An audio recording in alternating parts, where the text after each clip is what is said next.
वहां पर पहुंचेंगे अमित शाह, हम रुक करेंगे आपका अश्का, आपके पास आएंगे। लेकिन इस बीच बीजेपी के चुनावी रणनीतिकार गृह मंत्री अमित शाह के पश्चिम बंगाल के दौरे का आज आखिरी दिन है, दूसरा दिन है। इस दौरे से अमित शाह ने बीजेपी के मिशन बंगाल का बिगुल फूंक दिया है।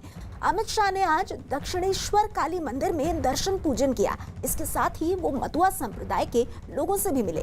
2 दिन के इस दौरे में अमित शाह ने पश्चिम बंगाल विधानसभा चुनाव में 200 से ज्यादा सीटें जीतने का लक्ष्य रखा है।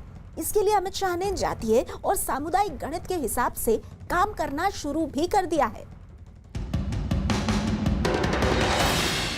एक मौका भारतीय जनता पार्टी को दीजिए, हम आने वाले दिनों में यहाँ पर सोनार बांग्ला की रचना करने के लिए मोदी जी के नेतृत्व में भरसक। अमित शाह का मिशन बंगाल, दीदी के गढ़ में शाह का प्रहार, पश्चिम बंगाल में शाह का टारगेट 200, पश्चिम बंगाल के खास समुदाय पर नजर।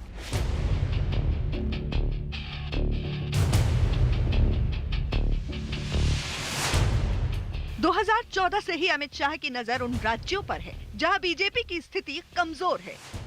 2019 के लोकसभा चुनाव में बीजेपी पश्चिम बंगाल में मजबूत होकर उभरी और अब बीजेपी के सबसे बड़े चुनावी रणनीतिकार अमित शाह की नजर पश्चिम बंगाल में ममता बनर्जी का अभेद्य किला ढहाने पर लगी है। 2019 के लोकसभा चुनाव में बीजेपी ने 18 सीटें जीतकर बड़ा कारनामा कर दिखाया। अब 2021 में पार्टी का लक्ष्य और भी बड़ा है। रणनीतिकार अमित शाह अपने 2 दिन के दौरे पर पश्चिम बंगाल में हैं और मिशन 2021 की शुरुआत कर चुके हैं, जिसमें कार्यकर्ताओं को 200 सीटें दिलाने का टारगेट दिया है। अमित शाह ने पश्चिम बंगाल दौरे का दूसरा दिन शुरू किया दक्षिणेश्वर काली मंदिर से।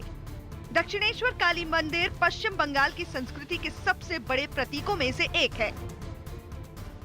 बंगाल में उनका जो लक्ष्य है, आध्यात्मिक जो बंगाल का पक्ष है, आज जो नाम लिया उन्होंने चैतन्य महाप्रभु का, अरविंद घोष का, स्वामी विवेकानंद का, रामकृष्ण परमहंस जी महाराज का, तो वो एक आध्यात्मिक जो सेगमेंट है बंगाल में वो बहुत बड़ा है।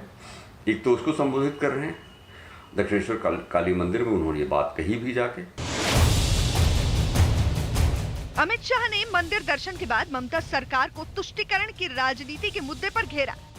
जिस प्रकार से अपीसमेंट की पॉलिटिक्स, तुष्टीकरण की पॉलिटिक्स चल रही है, इससे बंगाल की ये महान परंपरा आहत हुई है।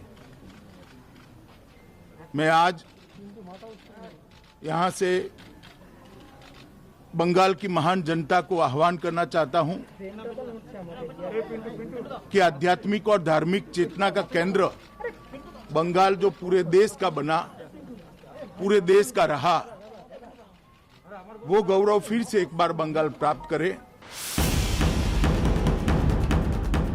अमित शाह ने पश्चिम बंगाल की 294 में 200 सीटें जीतने का लक्ष्य रखा है, तो इसके लिए उन्होंने पश्चिम बंगाल के जातीय समीकरण और समुदायों को साधना भी शुरू कर दिया है। अपने इस दौरे में अमित शाह ने मतुआ समुदाय का खास तौर पर जिक्र किया। गुरुवार को उन्होंने आदिवासी और पिछड़े समाज को साधने की कोशिश की। जिस मतुआ समाज पर अमित शाह की नजर है, पश्चिम बंगाल में उसके सियासी मायने बहुत बड़े हैं। पश्चिम बंगाल में दलित मतुआ समुदाय का वोट जीत के लिए अहम है। अनुमान के मुताबिक राज्य में मतुआ समुदाय के 72 लाख लोग रहते हैं। मतुआ समुदाय का आदिवासी इलाकों की सीटों पर भी खासा असर है। मतुआ समुदाय धार्मिक प्रताड़ना के कारण 1950 में बंगाल से पश्चिम बंगाल आया था। मतुआ समुदाय के लोग शरणार्थी के तौर पर भारत में रहते हैं।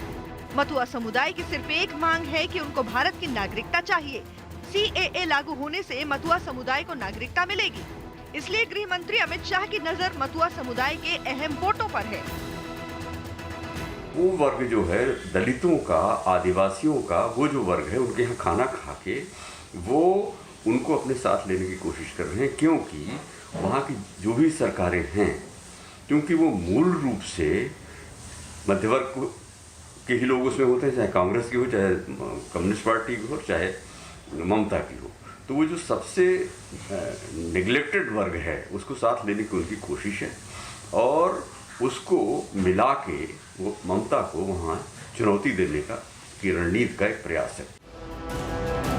अमित शाह ने दूसरे दिन भी मथुआ समुदाय के कार्यकर्ताओं से संपर्क किया और उनके बीच रहे। 2019 के लोकसभा चुनाव में अमित शाह ने 42 में से 18 सीटें जीतकर सबको हैरत में डाल दिया था। अब उन्होंने दीदी का दुर्ग ढहाने का मिशन शुरू कर दिया है। चुनाव अभी दूर हैं, लेकिन अमित शाह ने दूर की कौड़ी को साधने की पहल तो कर ही दी है।